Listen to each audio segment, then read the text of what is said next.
Lantas apa, Saudara, konsekuensi hukum jika kasus remaja di Parigi Motong disebut Kapolda sebagai persetubuhan alih-alih pemerkosaan? Kita bahas siang ini bersama pakar hukum sekaligus guru besar Fakultas Hukum Universitas Jenderal Sudirman, Prof. Hipnu Nugroho. Prof. Hipnu, selamat siang, apa kabar, Prof?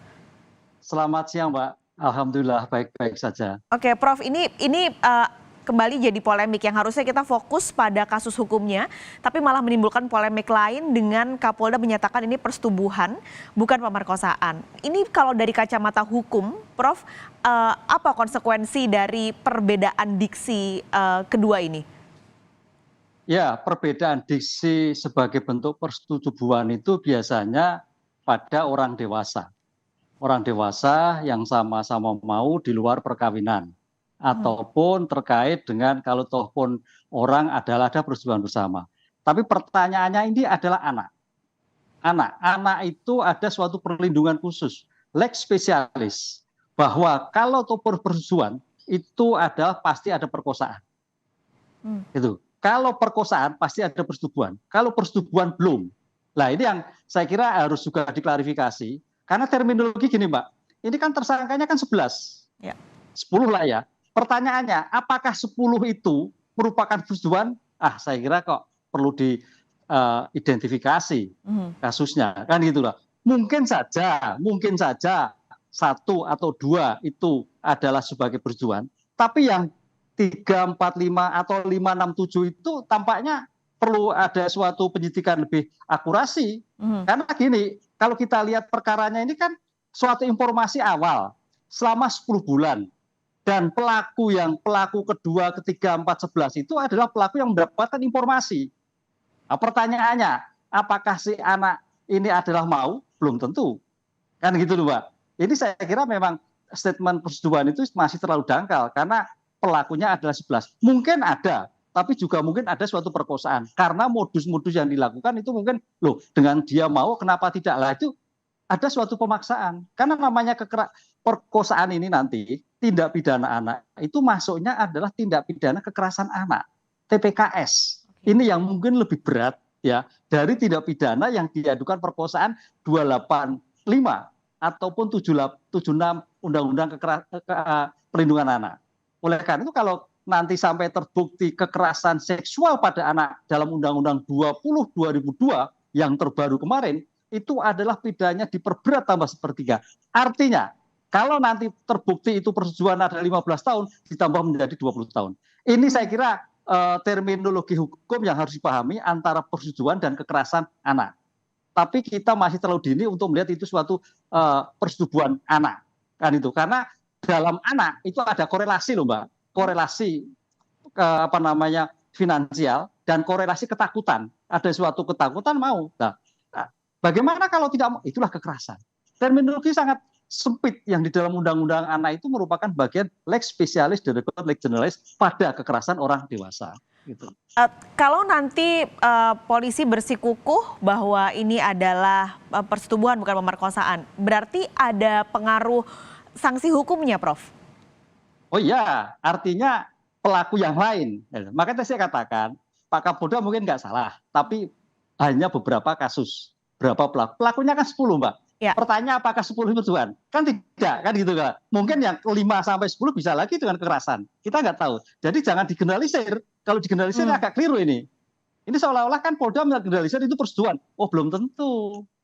Belum tentu kan gitu. Oleh karena itu terlalu dini. Ada mungkin 1, 2, 3 tersangka, tapi yang lain kelihatannya masih perlu pendalaman karena rentang waktu 10 bulan loh, Mbak. Berarti ada kemungkinan nanti dari tersangka satu dan yang lainnya ada perbedaan pasal. Karena tadi mungkin Prof bilang ada yang persetubuhan, ada yang pemerkosaan, itu nanti mungkin ada perbedaan pasal yang menjeratnya. Ya, ini kan tindakan ini kan bukan suatu tindakan penyertaan, kan 5, tapi dari 10 itu berdiri sendiri semua. Nah, berdiri sendiri itu tingkatannya berbeda-beda, bagaimana persetubuhannya ataukah perkosaan, dan tempatnya berbeda. Oleh karena itu, kalau nanti Polda Sulawesi Tengah itu bisa mengidentifikasi mana yang persetubuhan, mana tidak, mana nanti akibat hukumnya akan berbeda. Itu loh. Akibat berbeda. Kalau memang persetubuhan, ya paling tidak maksimal 15 tahun. Kan gitu. Tapi kalau dengan kekerasan apalagi dikaitkan dengan undang-undang kekerasan seksual anak, pasal 4 ayat 2 itu adalah ditambah sepertiga. 20 tahun. Atau lagi ditambah lagi misalkan undang-undang PP Kebiri, Mbak. Kebiri 2322. Nah, ini suatu saya kira memberikan efek jerak ke depan terhadap pelaku-pelaku seperti itu. Oke, berarti kalau sebenarnya dengan sanksi 15 sampai 20 tahun ini tidak membuat cukup jera, Prof, untuk para pelaku? Tampaknya kalau kita melihat kondisi empiris sekarang ini, ada di beberapa tempat kejahatan-kejahatan yang terhadap anak.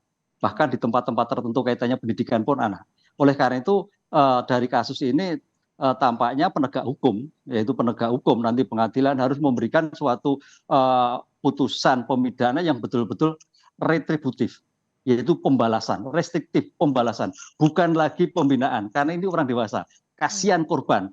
Kenapa undang-undang anak itu memberikan suatu perlindungan khusus sampai pidana maksimal 20 tahun pemberatan adalah jangan sampai anak ini menjadikan trauma.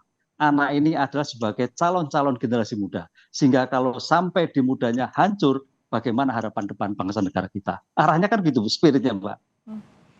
Kalau hukuman pengkebirian tadi apakah bisa diterapkan jika pasalnya adalah soal persetubuhan atau hanya ketika pasalnya pemerkosaan saja, Prof? Ya, maka tadi kita bedakan. Dari 10 itu, mana yang persetubuhan, mana yang terkait perkosaan. Kan itu kan. Kan kita tidak tahu kan. Tapi tidak mungkin lah masuk 10-nya persetubuhan. Kan itu kan. Ada tindakan-tindakan kekerasan yang dilakukan yang mungkin tidak mau persetubuhan, lalu melakukan kekerasan. Ini kan bisa jadi. Karena logikanya gini, Mbak. Ini kan kalau kita lihat modusnya kan informasi dari rekan. Informasi jere kalau orang Jawa bilang gitu kan. Nah, ketika jere itu menemu pada anak yang bersangkutan tidak mau, ya mau tidak mau kan kekerasan. Sehingga pengancaman. Jadi kekerasan itu bisa ke verbal non verbal, Mbak. Kekerasan itu. Jadi jangan diartikan perkosaan seperti 85, enggak.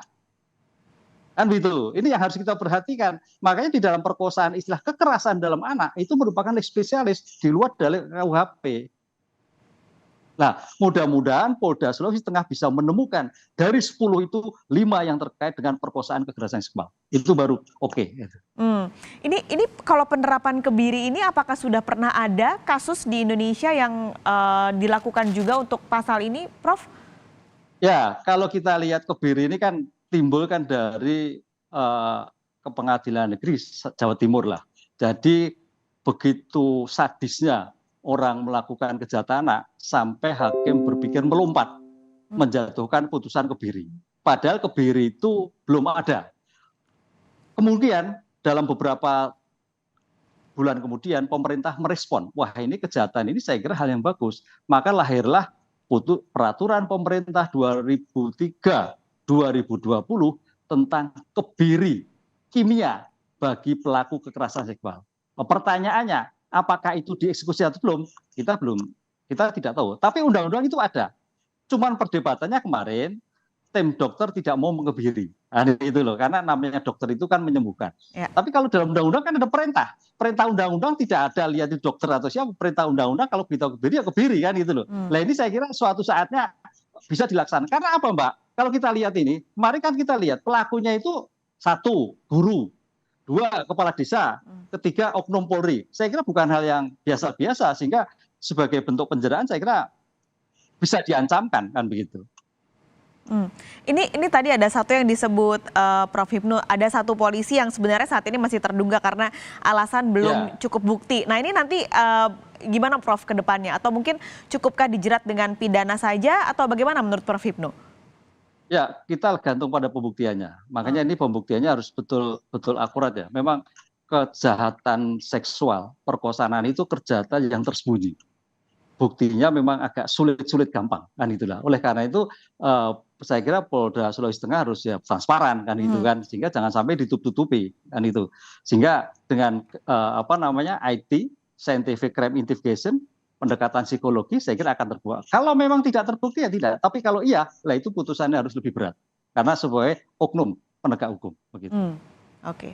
Terima kasih Prof. Hipnu sudah memberikan gambaran dari kacamata hukum soal kasus ini. Semoga akan ada hal yang seterang-terangnya untuk kasus ini, terutama untuk keadilan bagi korban. Terima kasih Prof. Hipnu. Terima kasih, Mbak. Sehat selalu, Matur nuwun, Prof. nggih. Amin.